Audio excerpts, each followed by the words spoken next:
Hi, this is Stacy with JDS Industries. Today I'll be showing you how to sublimate our sublimatable ceramic pet bowls. They come in two different sizes, a smaller and a larger bowl. With these pet bowls, we do have templates on our website. A thing to remember with these bowls is they're a little bit tapered on the edges, so I would recommend more having like your artwork in the middle so it doesn't like fully bleed. The items you will be needing is the bowl, the transfer sheet, your artwork, glove, scissors, heat tape, and shrink wrap.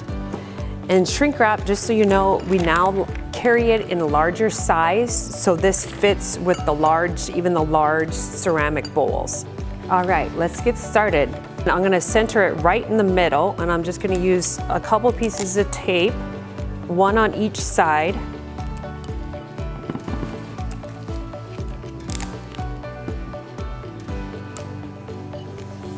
All right, make sure it's on there nice and smooth, that you don't have any like air bubbles in there. And next, we're gonna place it into our shrink wrap bag.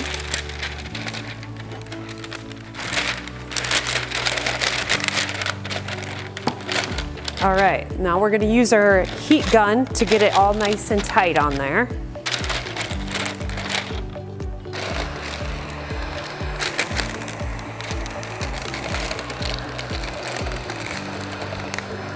And then you want to make sure that you can kind of see that you don't have any, that the paper is wrinkled.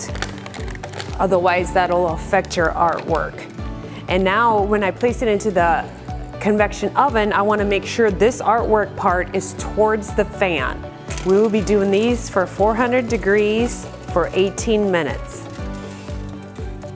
Halfway through your time, you want to rotate it just a little bit to make sure all that artwork gets towards that fan. All right, so we're gonna remove it from the oven. Careful, it's very hot. And I just wanted to show you guys, you can kind of see it coming through the paper, then you know it's done. If you don't see that, it needs to go a longer time. For more information about this product or any of our other products, call the number below or visit us on our website at jdsindustries.com. Thanks for watching.